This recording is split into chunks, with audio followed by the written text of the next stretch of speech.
मेरे प्यारे देशवासियों, नमस्कार। अक्सर मन की बात में आपके प्रश्नों की बौछार रहती है। इस बार मैंने सोचा कि कुछ अलग किया जाए। मैं आपसे प्रश्न करूं, तो ध्यान से सुनिए मेरे सवाल। ओलंपिक में इंडिविजुअल गोल्ड जीतने वाला पहला भारतीय कौन था? ओलंपिक के कौन से खेल में भारत ने अब तक सबसे ज्यादा मेडल जीते हैं? ओलंपिक में किस खिलाड़ी ने सबसे ज्यादा पदक जीते हैं? साथियों, आप मुझे जवाब भेजे न भेजे, पर माय गॉव में ओलंपिक्स पर जो क्विज है, उसमें प्रश्नों के उत्तर देंगे तो कई सारे इनाम जीतेंगे। ऐसे बहुत सारे प्रश्न माय गॉव के रोड टू टोक्यो क्विज में है। आप रोड टू टोक्यो क्विज में भाग लें। भारत ने पहले कैसा परफॉर्म किया है, हमारी टोक्यो ओलंपिक्स के लिए अब क्या तैयारी है, ये सब खुद जानें और दूसरों को भी बताएं। मैं आप सबसे आग्रह करना चाहता हूं कि आप इस क्विज कंपटीशन में जरूर हिस्सा लीजिए। साथियों, जब बात टोक्यो ओलंपिक्स की हो रही हो, तो भला मिल्खा सिंह जी जैसे लीजेंडरी एथलीट को कौन भूल सकता है। कुछ दिन पहले ही कोरोना ने उन्हें हमसे छीन लिया। जब वे अस्पताल में थे, तो मुझे उनसे बात करने का अवसर मिला था। बात करते हुए मैंने उनसे आग्रह किया था। मैंने कहा था कि आपने तो 1964 में टोक्यो ओलंपिक्स में भारत का प्रतिनिधित्व किया था, इसलिए इस बार जब हमारे खिलाड़ी ओलंपिक्स के लिए टोक्यो जा रहे हैं, तो आपको हमारे एथलीट्स का मनोबल बढ़ाना है, उन्हें अपने संदेश से प्रेरित करना है। वो खेल को लेकर इतना समर्पित और भावुक थे कि बीमारी में भी उन्होंने तुरंत ही इसके लिए हामी भर दी। लेकिन दुर्भाग्य से नियति को कुछ और मंजूर था। मुझे आज भी याद है, 2014 में वो सूरत आए थे। हम लोगों ने एक नाइट मैराथन का उद्घाटन किया था। उस समय उनसे जो गपशप हुई, खेलों के बारे में जो बात हुई, उससे मुझे भी बहुत प्रेरणा मिली थी। हम सब जानते हैं कि मिल्खा सिंह जी का पूरा परिवार स्पोर्ट्स को समर्पित रहा है, भारत का गौरव बढ़ाता रहा है। साथियों, जब टैलेंट, डेडिकेशन, डिटर्मिनेशन और स्पोर्ट्समैन स्पिरिट एक साथ मिलते हैं, तब जाकर कोई चैंपियन बनता है। हमारे देश में तो अधिकांश खिलाड़ी छोटे छोटे शहरों, कस्बों, गांवों से निकल करके आते हैं। टोक्यो जा रहे ओलंपिक दल में भी कई ऐसे खिलाड़ी शामिल हैं जिनका जीवन बहुत प्रेरित करता है। हमारे प्रवीण जाधव जी के बारे में आप सुनेंगे तो आपको भी लगेगा कि कितने कठिन संघर्षों से गुजरते हुए प्रवीण जी यहाँ पहुंचे हैं। प्रवीण जाधव जी महाराष्ट्र के सातारा जिले के एक गांव के रहने वाले हैं। वो आर्चरी के बेहतरीन खिलाड़ी हैं। उनके माता पिता मजदूरी कर परिवार चलाते हैं और अब उनका बेटा अपना पहला ओलंपिक्स खेलने टोक्यो जा रहा है। ये सिर्फ उनके माता पिता ही नहीं, हम सभी के लिए कितने गौरव की बात है। ऐसे ही एक और खिलाड़ी हैं हमारी नेहा गोयल जी। नेहा टोक्यो जा रही महिला हॉकी टीम की सदस्य हैं। उनकी माँ और बहनें साइकिल की फैक्ट्री में काम करके परिवार का खर्च जुटाती हैं। नेहा की तरह ही दीपिका कुमारी जी के जीवन का सफर भी उतार चढ़ाव भरा रहा है। दीपिका के पिता ऑटो रिक्शा चलाते हैं और उनकी माँ नर्स हैं। और अब देखिए, दीपिका अब टोक्यो ओलंपिक्स में भारत की तरफ से एकमात्र महिला तीरंदाज है। कभी विश्व की नंबर 1 तीरंदाज रही दीपिका के साथ हम सबकी शुभकामना है। साथियों, जीवन में हम जहां भी पहुंचते हैं, जितनी भी ऊंचाई प्राप्त करते हैं, जमीन से ये जुड़ाव हमेशा हमें अपनी जड़ों से बांधे रखता है। संघर्ष के दिनों के बाद मिली सफलता का आनंद भी कुछ और ही होता है। टोक्यो जा रहे हमारे खिलाड़ियों ने बचपन में साधनों, संसाधनों की हर कमी का सामना किया, लेकिन वो डटे रहे, जुटे रहे। उत्तर प्रदेश के मुजफ्फरनगर की प्रियंका गोस्वामी जी का जीवन भी बहुत सीख देता है। प्रियंका के पिता बस कंडक्टर है। बचपन में प्रियंका को वो बैग बहुत पसंद था जो मेडल पाने वाली खिलाड़ियों को मिलता है। इसी आकर्षण में उन्होंने पहली बार रेस वॉकिंग प्रतियोगिता में हिस्सा लिया था। अब आज वो इसकी बड़ी चैंपियन है। जैवलिन थ्रो में भाग लेने वाले शिवपाल सिंह जी बनारस के रहने वाले हैं। शिवपाल जी का तो पूरा परिवार ही इस खेल से जुड़ा हुआ है। इनके पिता, चाचा और भाई सभी भाला फेंकने में एक्सपर्ट हैं। परिवार की यही परंपरा उनके लिए टोक्यो ओलंपिक्स में काम आने वाली है। टोक्यो ओलंपिक के लिए जा रहे हैं चिराग शेट्टी और उनके पार्टनर सात्विक साईराज का हौसला भी प्रेरित करने वाला है। हाल ही में चिराग के नाना जी का कोरोना से निधन हो गया था। सात्विक भी खुद पिछले साल कोरोना पॉजिटिव हो गए थे, लेकिन इन मुश्किलों के बाद भी ये दोनों मेंस डबल शटल कंपटीशन में अपना सर्वश्रेष्ठ देने की तैयारी में जुटे हैं। एक और खिलाड़ी से मैं आपका परिचय कराना चाहूंगा। यह है हरियाणा के भिवानी के मनीष कौशिक जी। मनीष जी खेती किसानी वाले परिवार से आते हैं। बचपन में खेतों में काम करते करते मनीष को बॉक्सिंग का शौक हो गया था। आज ये शौक उन्हें टोक्यो ले जा रहा है। एक और खिलाड़ी हैं सीए भवानी देवी जी। नाम भवानी है और ये तलवारबाजी में एक्सपर्ट है। चेन्नई के रहने वाली भवानी पहली भारतीय फेंसर है जिन्होंने ओलंपिक में क्वालिफाई किया है। मैं कहीं पढ़ रहा था कि भवानी जी की ट्रेनिंग जारी रहे, इसके लिए उनकी मां ने अपने गहने तक गिरवी रख दिए थे। साथियों, ऐसे तो अनगिनत नाम है, लेकिन मन की बात में मैं आज कुछ ही नामों का जिक्र कर पाया हूं। टोक्यो जा रहे हर खिलाड़ी का अपना संघर्ष रहा है, बरसों की मेहनत रही है। वो सिर्फ अपने लिए ही नहीं जा रहे, बल्कि देश के लिए जा रहे हैं। इन खिलाड़ियों को भारत का गौरव भी बढ़ाना है और लोगों का दिल भी जीतना है। और इसलिए मेरे देशवासियों, में आपको भी एक सलाह देना चाहता हूं।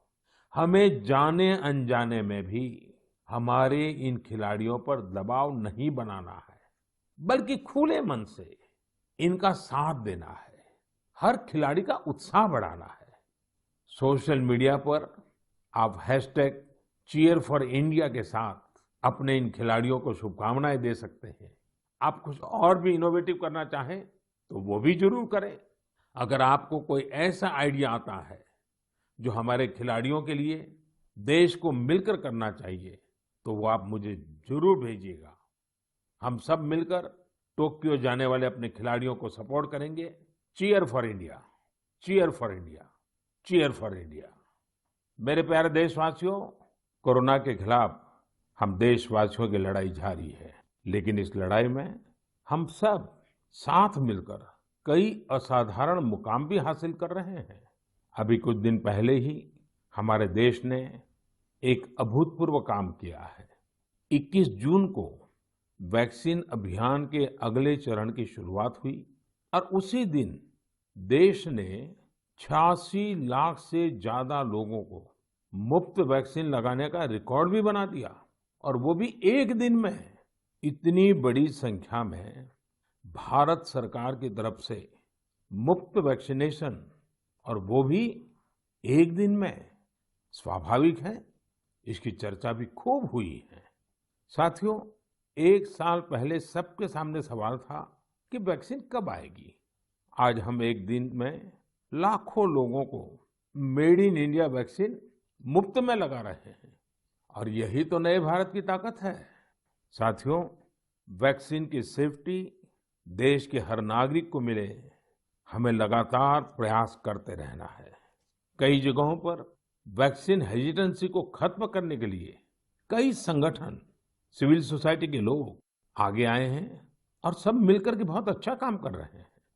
चलिए हम भी आज एक गांव में चलते हैं और उन्हीं लोगों से बात करते हैं वैक्सीन के बारे में।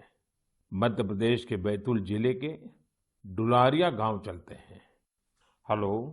नमस्कार। नमस्ते जी। मेरा नाम राजेश हिरावे, ग्राम पंचायत डुलारिया, भीमपुर ब्लॉक। राजेश जी, मैंने फोन इसलिए किया कि मैं जानना चाहता था कि अभी आपके गांव में अब कोरोना की क्या स्थिति है। सर, यहाँ पे कोरोना की स्थिति तो अभी ऐसा कुछ नहीं है यहाँ। अभी लोग बीमार नहीं है। जी। गांव की जनसंख्या कितनी है, कितने लोग हैं गांव में। गांव में 462 पुरुष है और 332 महिलाएं हैं। अच्छा राजेश जी, आपने वैक्सीन ले ली क्या।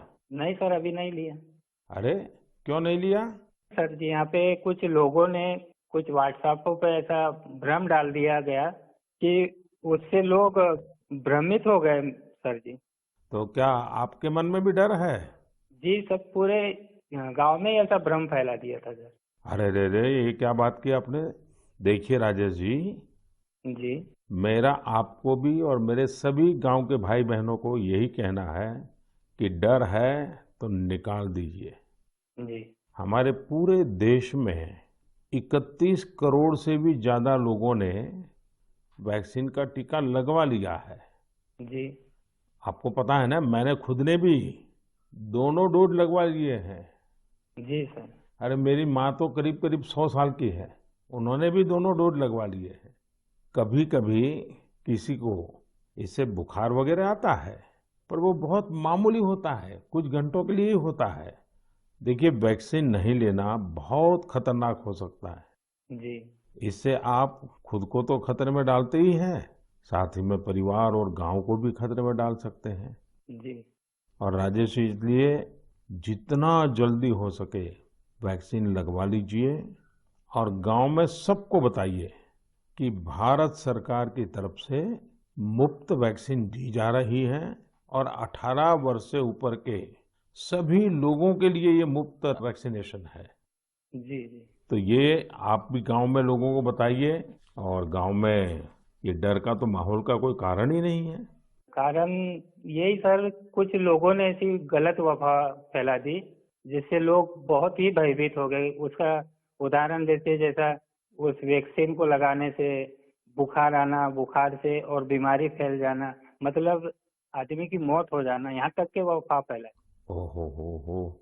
देखिए, आज तो इतने रेडियो, इतने टीवी, इतनी सारी खबरें मिलती हैं और इसलिए लोगों को समझाना बहुत सरल हो जाता है।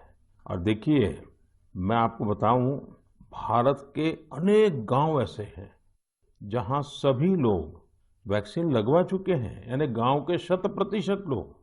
जैसे मैं आपको एक उदाहरण देता हूं। जी। कश्मीर में बांदीपुरा जिला है। इस बांदीपुरा जिले में एक व्यवन गांव के लोगों ने मिलकर 100% 100% वैक्सीन का लक्ष्य बनाया और उसे पूरा भी कर दिया। आज कश्मीर के इस गांव के 18 साल से ऊपर के सभी लोग टीका लगवा चुके हैं। नागालैंड के भी 3 गांवों के बारे में मुझे पता चला कि वहां भी सभी लोगों ने 100% 100% टीका लगवा लिया है। जी। जी। राजेश जी, आपको भी अपने गांव, अपने आसपास के गांव में ये बात पहुंचानी चाहिए। और आप भी जैसे कहते हैं, ये भ्रम है, बस ये भ्रम ही है।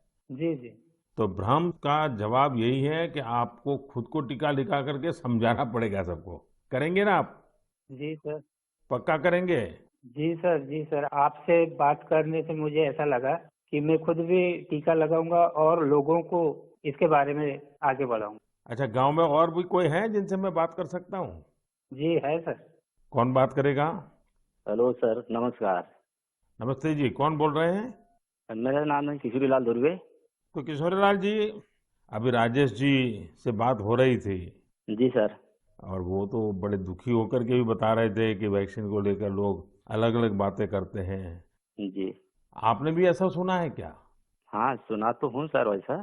क्या सुना है। क्योंकि यह है सर, ये पास में महाराष्ट्र है, तो उधर से कुछ रिश्तेदारी से जुड़े लोग मतलब कुछ अफवाह फैलाते कि हम्म। वैक्सीन लेने से लोग सर मर रहे हैं, कोई बीमार हो रहा है। इस तरह लोगों के पास ज्यादा भ्रम है सर, इसलिए नहीं ले रहे।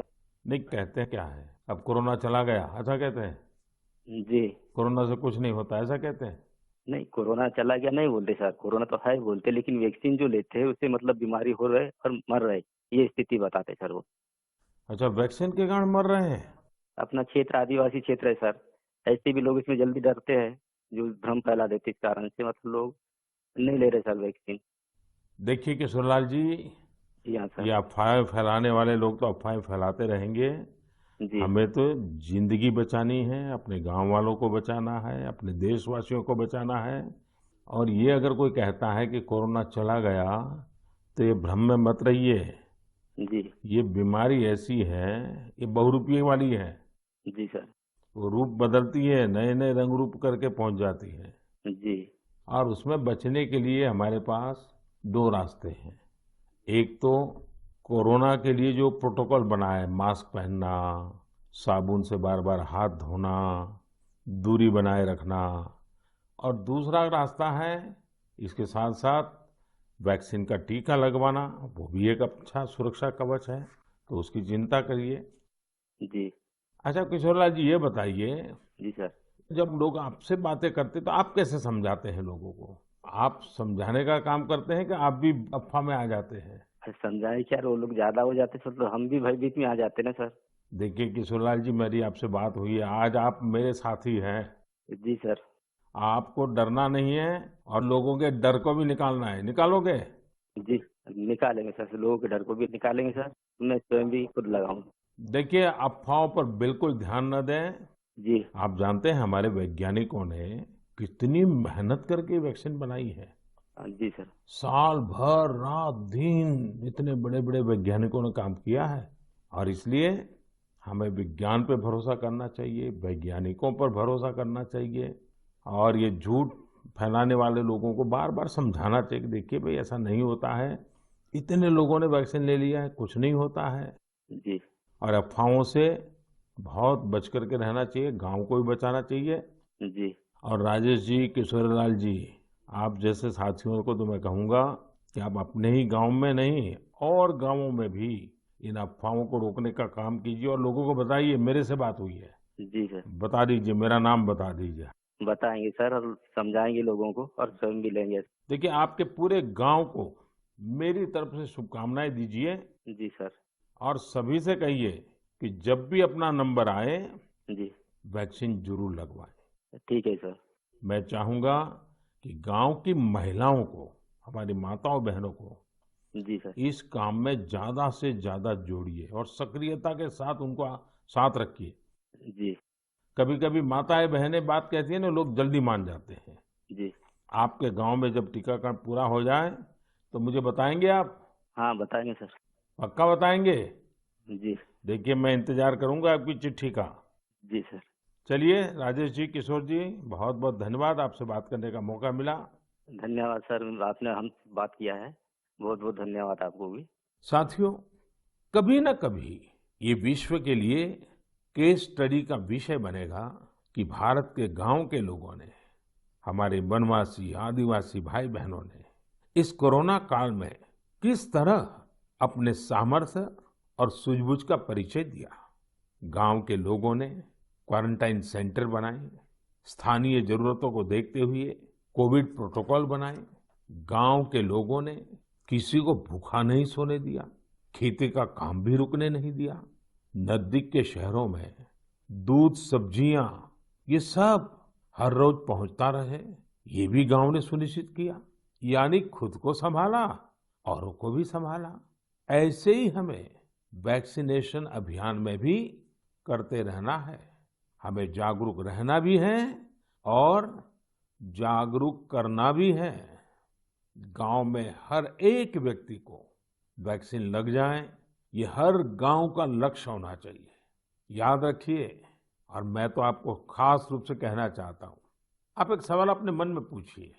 हर कोई सफल होना चाहता है, लेकिन निर्णायक सफलता का मंत्र क्या है? निर्णायक सफलता का मंत्र है निरंतरता। इसलिए हमें सुस्त नहीं पड़ना है, किसी भ्रांति में नहीं रहना है। हमें सतत प्रयास करते रहना है, कोरोना पर जीत हासिल करनी है। मेरे प्यारे देशवासियों, हमारे देश में अब मानसून का सीजन भी आ गया है। बादल जब बरसते हैं तो केवल हमारे लिए नहीं बरसते, बल्कि बादल आने वाली पीढ़ियों के लिए भी बरसते हैं।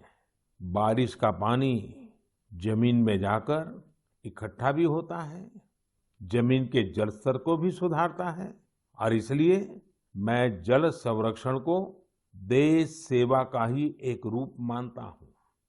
आपने भी देखा होगा, हम में से कई लोग इस पुण्य को अपनी जिम्मेदारी मानकर लगे रहे हैं। ऐसे ही एक शख्स हैं उत्तराखंड के पौड़ी गढ़वाल के सच्चिदानंद भारती जी। भारती जी एक शिक्षक हैं और उन्होंने अपने कार्यों से भी लोगों को बहुत अच्छी शिक्षा दी है। आज उनकी मेहनत से ही पौड़ी गढ़वाल के उफरैंखाल क्षेत्र में पानी का बड़ा संकट समाप्त हो गया। जहां लोग पानी के लिए तरसते थे, वहां आज साल भर जल की आपूर्ति हो रही है।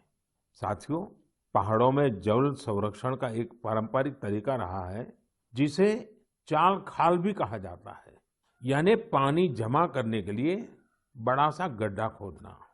इस परंपरा में भारती जी ने कुछ नए तौर तरीकों को जोड़ दिया। उन्होंने लगातार छोटे बड़े तालाब बनवाए। इससे न सिर्फ उफरैंखाल की पहाड़ी हरी भरी हुई, बल्कि लोगों की पेयजल की दिक्कत भी दूर हो गई। आप ये जानकर हैरान रह जाएंगे कि भारती जी ऐसी 30,000 से अधिक जल तलैया बनवा चुके हैं। 30,000। उनका ये भगीरथ कार्य आज भी जारी है और अनेक लोगों को प्रेरणा दे रहे हैं। साथियों, इसी तरह यूपी के बांदा जिले में अंधाव गांव के लोगों ने भी एक अलग ही तरह का प्रयास किया है। उन्होंने अपने अभियान को बड़ा ही दिलचस्प नाम दिया है, खेत का पानी खेत में, गांव का पानी गांव में।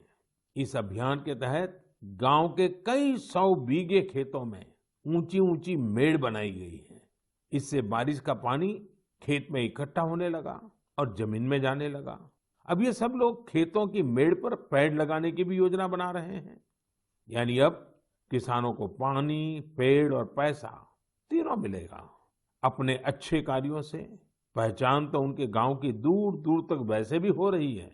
साथियों, इन सभी से प्रेरणा लेते हुए हम अपने आसपास जिस भी तरह से पानी बचा सकते हैं, हमें बचाना चाहिए। मानसून के इस महत्वपूर्ण समय को हमें गंवाना नहीं है। मेरे प्यारे देशवासियों, हमारे शास्त्रों में कहा गया है, नास्ति मूलम अनौषधम, अर्थात पृथ्वी पर ऐसी कोई वनस्पति ही नहीं है जिसमें कोई न कोई औषधीय गुण न हो। हमारे आसपास ऐसे कितने ही पेड़ पौधे होते हैं जिनमें अद्भुत गुण होते हैं, लेकिन कई बार हमें उनके बारे में पता ही नहीं होता। मुझे नैनीताल से एक साथी भाई परितोष ने इस विषय पर एक पत्र भेजा है। उन्होंने लिखा है कि उन्हें गिलोय और दूसरी कई वनस्पतियों के इतने चमत्कारी मेडिकल गुणों के बारे में कोरोना आने के बाद ही पता चला। परितोष ने मुझे आग्रह भी किया है कि मैं मन की बात के सभी श्रोताओं से कहूं कि आप अपने आसपास की वनस्पतियों के बारे में जानिए और दूसरों को भी बताइए। वास्तव में ये तो हमारी सदियों पुरानी विरासत है, जिसे हमें ही संजोना है। इसी दिशा में मध्य प्रदेश के सतना के एक साथी हैं श्रीमान रामलोटन कुशवाहा जी। उन्होंने बहुत ही सराहनीय काम किया है। रामलोटन जी ने अपने खेत में एक देशी म्यूजियम बनाया है। इस म्यूजियम में उन्होंने सैकड़ों औषधीय पौधों और बीजों का संग्रह किया है। इन्हें वो दूर सुदूर क्षेत्रों से यहाँ लेकर आए हैं। इसके अलावा वो हर साल कई तरह की भारतीय सब्जियां भी उगाते हैं। रामलोटन जी की इस बगिया, इस देशी म्यूजियम को लोग देखने भी आते हैं और उससे बहुत कुछ सीखते भी हैं। वाकई ये एक बहुत अच्छा प्रयोग है जिसे देश के अलग अलग क्षेत्रों में दोहराया जा सकता है। मैं चाहूंगा आप में से जो लोग इस तरह का प्रयास कर सकते हैं वो जरूर करें। इससे आपकी आय के नए साधन भी खुल सकते हैं। एक लाभ ये भी होगा कि स्थानीय वनस्पतियों के माध्यम से आपके क्षेत्र की पहचान भी बढ़ेगी। मेरे प्यारे देशवासियों, अब से कुछ दिनों बाद 1 जुलाई को हम नेशनल डॉक्टर्स डे मनाएंगे। ये दिन देश के महान चिकित्सक और स्टेट्समैन डॉक्टर बीसी राय की जन्म जयंती को समर्पित है। कोरोना काल में डॉक्टर्स के योगदान के हम सब आभारी हैं। हमारे डॉक्टर्स ने अपनी जान की परवाह न करते हुए हमारी सेवा की है। इसलिए इस बार नेशनल डॉक्टर्स डे और भी खास हो जाता है। साथियों, मेडिसिन की दुनिया के सबसे सम्मानित लोगों में से एक हिपोक्रेट्स ने कहा था, wherever the art of medicine is loved, there is also a love of humanity. यानी जहां आर्ट ऑफ मेडिसिन के लिए प्रेम होता है, वहां मानवता के लिए भी प्रेम होता है। डॉक्टर्स इसी प्रेम की शक्ति से ही हमारी सेवा कर पाते हैं। इसलिए हमारा ये दायित्व है कि हम उतने ही प्रेम से उनका धन्यवाद करें, उनका हौसला बढ़ाएं। वैसे हमारे देश में कई लोग ऐसे भी हैं जो डॉक्टर्स की मदद के लिए आगे बढ़कर काम करते हैं। श्रीनगर से एक ऐसे ही प्रयास के बारे में मुझे पता चला। यहाँ डल झील में एक बोट एम्बुलेंस सर्विस की शुरुआत की गई। इस सेवा को श्रीनगर के तारिक अहमद पटलू जी ने शुरू किया, जो एक हाउस बोट ओनर है। उन्होंने खुद भी कोविड-19 से जंग लड़ी है और इसी से उन्हें एम्बुलेंस सर्विस शुरू करने के लिए प्रेरित किया। उनकी इस एम्बुलेंस से लोगों को जागरूक करने का अभियान भी चल रहा है। वो लगातार एम्बुलेंस से अनाउंसमेंट भी कर रहे हैं। कोशिश यही है कि लोग मास्क पहनने से लेकर दूसरी हर जरूरी सावधानी बरतें। साथियों, डॉक्टर्स डे के साथ ही 1 जुलाई को चार्टर्ड अकाउंटेंट्स डे भी मनाया जाता है। मैंने कुछ वर्ष पहले देश के चार्टर्ड अकाउंटेंट्स से ग्लोबल लेवल की भारतीय ऑडिट फर्म्स का उपहार मांगा था। आज मैं उन्हें इसकी याद दिलाना चाहता हूँ। अर्थव्यवस्था में पारदर्शिता लाने के लिए चार्टर्ड अकाउंटेंट्स बहुत अच्छी और सकारात्मक भूमिका निभा सकते हैं। मैं सभी चार्टर्ड अकाउंटेंट्स, उनके परिवार के सदस्यों को अपनी शुभकामनाएं देता हूँ।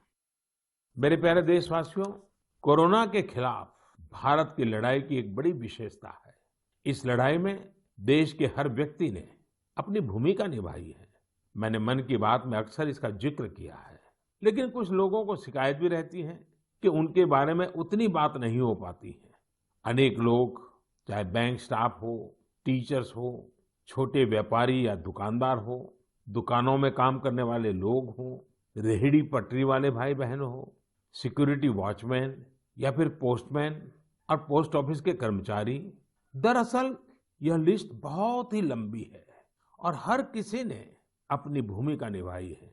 शासन प्रशासन में भी कितने ही लोग अलग अलग स्तर पर जुटे रहे हैं। साथियों, आपने संभवतः भारत सरकार में सचिव रहे गुरुप्रसाद महापात्र जी का नाम सुना होगा। मैं आज मन की बात में उनका जिक्र भी करना चाहता हूँ।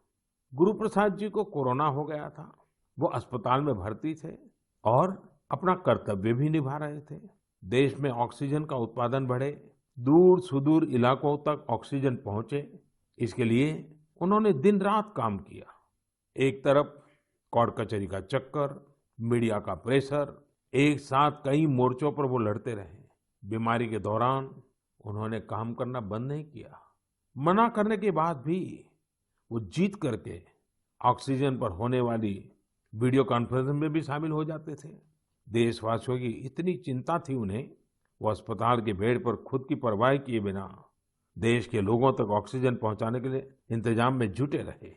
हम सबके लिए दुखद है कि इस कर्मयोगी को भी देश ने खो दिया है। कोरोना ने उन्हें हमसे छीन लिया है। ऐसे अनगिनत लोग हैं जिनकी चर्चा कभी हो नहीं पाई।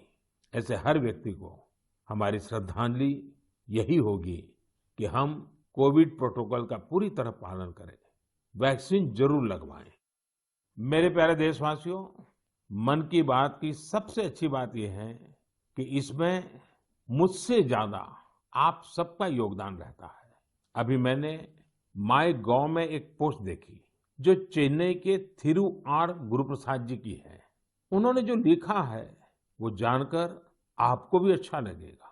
उन्होंने लिखा है कि वो मन की बात प्रोग्राम के रेगुलर लिसनर है। गुरुप्रसाद जी की पोस्ट से अब मैं कुछ पंक्तियां कोट कर रहा हूं। उन्होंने लिखा है, जब भी आप तमिलनाडु के बारे में बात करते हैं तो मेरा इंटरेस्ट और भी बढ़ जाता है। आपने तमिल भाषा और तमिल संस्कृति की महानता, तमिल त्योहारों और तमिलनाडु के प्रमुख स्थानों की चर्चा की है। गुरु प्रसाद जी आगे लिखते हैं कि मन की बात में मैंने तमिलनाडु के लोगों की उपलब्धियों के बारे में भी कई बार बताया है। थिरुकुरल के प्रति आपके प्यार और थिरुवल्लुवर जी के प्रति आपके आदर का तो कहना ही क्या। इसलिए मैंने मन की बात में आपने जो कुछ भी तमिलनाडु के बारे में बोला है उन सबको संकलित कर एक ई बुक तैयार की है। क्या आप इस ई बुक को लेकर कुछ बोलेंगे और इसे नमो ऐप पर भी रिलीज करेंगे? धन्यवाद। ये मैं गुरु प्रसाद जी का पत्र आपके सामने पढ़ रहा था।